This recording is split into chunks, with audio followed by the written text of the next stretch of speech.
यह नागलोक था, नागों की भूमि। एक ऐसी भूमि जहां झरने क्रिस्टल क्लियर झीलों में गिरते थे, जहां पेड़ों में फलों के बजाय रत्न लगते थे और जहां हवा में प्राचीन जादू गूंजता था। नागलोक पर बुद्धिमान और दयालु नागराज और उनकी प्यारी नागिन का शासन था। उनका प्यार हवा में फुसफुसाते हुए एक किंवदंती थी। नागराज मजबूत और निडर, अपने लोगों की अटूट भक्ति के साथ रक्षा करते थे। नागिन अपनी तेज बुद्धि और तेज निगाहों से सबसे जटिल पहेलियों को सुलझा सकती थी। साथ में उन्होंने सुनिश्चित किया कि उनके राज्य में शांति और समृद्धि बनी रहे। नाग अपनी बुद्धि और जादू की महारत के लिए जाने जाते थे। उनके शासन में फले फूले। नागलोक में जीवन, प्रकृति और जादू का एक सामंजस्यपूर्ण नृत्य था। नागलोक की शांत सुंदरता से बहुत दूर एक उजाड़ भूमि थी। हवा में भयानक खतरे का एहसास व्याप्त था। प्राचीन लड़ाइयों और भूले हुए जादू से घिरी भूमि बंजर थी। यह शापित भूमि थी, एक ऐसी जगह जहां सबसे बहादुर भी कदम रखने से हिचकिचाते थे। किंवदंतियों में एक शक्तिशाली जादूगर की बात की जाती थी जो अपनी ही महत्वाकांक्षा से भस्म हो गया था। उसने अपनी समझ से परे शक्तियों को नियंत्रित करने की कोशिश की थी और उसके अहंकार ने भूमि को चकनाचूर कर दिया था। जादूगर के मरने वाले श्राप ने मिट्टी को ही जहरीला बना दिया था, जिससे उसके भीतर का सारा जीवन विकृत हो गया था। यह इसी शापित भूमि से था कि एक नए आतंक की फुसफुसाहट शुरू हुई। हवा में उड़ती फुसफुसाहटें अपार शक्ति के अस्तित्व की बात करती हैं। स्वयं अभिशाप से उत्पन्न एक प्राणी जो अपनी काली ऊर्जा से भर गया है। शापित भूमि के हृदय से एक राक्षसी इकाई उठी। एक राक्षस, मुड़ा हुआ और विकृत, 4 सिरों वाला, हर एक पिछले वाले से अधिक घृणित। राक्षस की आंखें द्वेषपूर्ण आग से जल रही थीं, जो उस उजाड़ परिदृश्य को दर्शाती थीं जहां से वह पैदा हुआ था। प्रत्येक सिर के पास एक अद्वितीय और भयानक शक्ति थी। एक ने आग में सांस ली, अपने रास्ते में आने वाली हर चीज को झुलसा दिया। दूसरे ने जहरीली गैस उगली, जिससे उसके शिकार दम तोड़ गए। तीसरा सिर कान फाड़ देने वाली चीखें निकाल सकता था, जो पत्थर को चकनाचूर कर सकती थीं। चौथा सिर, जो सबसे बड़ा और सबसे घृणित था, अपने दुश्मनों के मन में देखने में सक्षम था, उनके सबसे गहरे डर का फायदा उठाता था।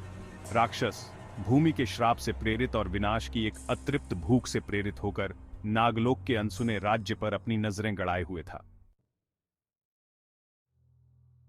नागलोक की शांति एक भयानक रात को टूट गई।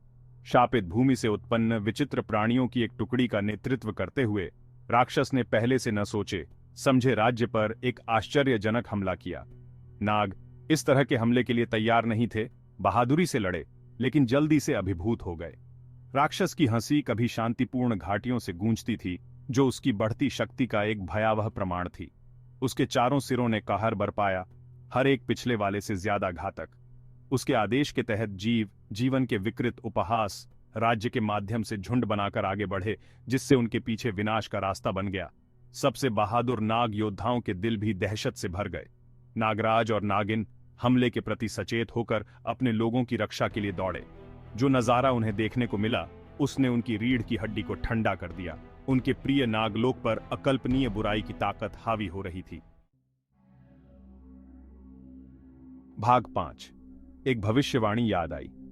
जैसे ही राक्षस की हंसी उनके महल के हॉल में गूंजी, नागराज और नागिन को पता था कि उनका सामना पहले कभी नहीं देखे गए दुश्मन से है। हवा में काली ऊर्जा फड़फड़ा रही थी, जो राक्षस की शक्ति का प्रमाण थी। भविष्यवाणी नागिन को फुसफुसाया। उसकी आवाज थोड़ी कांप रही थी। प्राचीन भविष्यवाणी, यह सच हो गई है। नागराज की भौहें ऐसे सिकुड़ गईं जैसे उन्होंने प्राचीन स्क्रॉल में अंकित शब्दों को याद किया हो। एक भविष्यवाणी जिसे लंबे समय से एक किंवदंती के रूप में खारिज कर दिया गया था, एक ऐसे समय की बात करती थी जब शापित भूमि से अपार बुराई का उदय होगा। 4 सिरों वाला एक प्राणी, प्रत्येक के पास एक अद्वितीय और घातक शक्ति है। भविष्यवाणी ने चेतावनी दी थी कि यह दानव सर्व विजेता होगा। इसकी एकमात्र कमजोरी रहस्य में डूबी हुई है, और अब वह भविष्यवाणी उनकी आंखों के सामने खुल रही थी।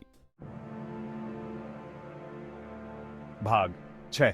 सर्प राजा और रानी। नागराज, उनका चेहरा गंभीर दृढ़ संकल्प के साथ उकेरा हुआ था, अपनी रानी की ओर मुड़ा। हमें लड़ना चाहिए, उन्होंने घोषणा की।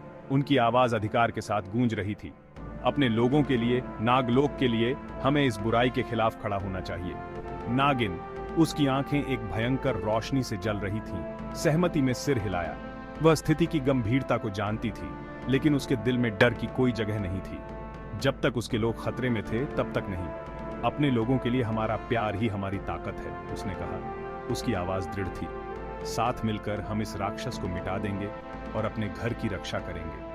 और इसलिए सर्प राजा और रानी युद्ध के लिए तैयार हो गए। भाग 7। आशा की एक किरण। युद्ध एक अनंत काल की तरह चलता रहा। नागराज बेजोड़ कौशल के साथ अपनी मुग्ध तलवार लहराते हुए 1000 तूफानों के प्रकोप से लड़े। उनके ब्लेड के हर स्विंग ने दानव के गुर्गों को चीर दिया, उन्हें वापस उस अंधेरे में भेज दिया जहां से वे आए थे। नागिन, उसकी आंखें शक्ति से जल रही थीं, युद्ध के मैदान में अपना जादू बरसाया। शुद्ध ऊर्जा के नाद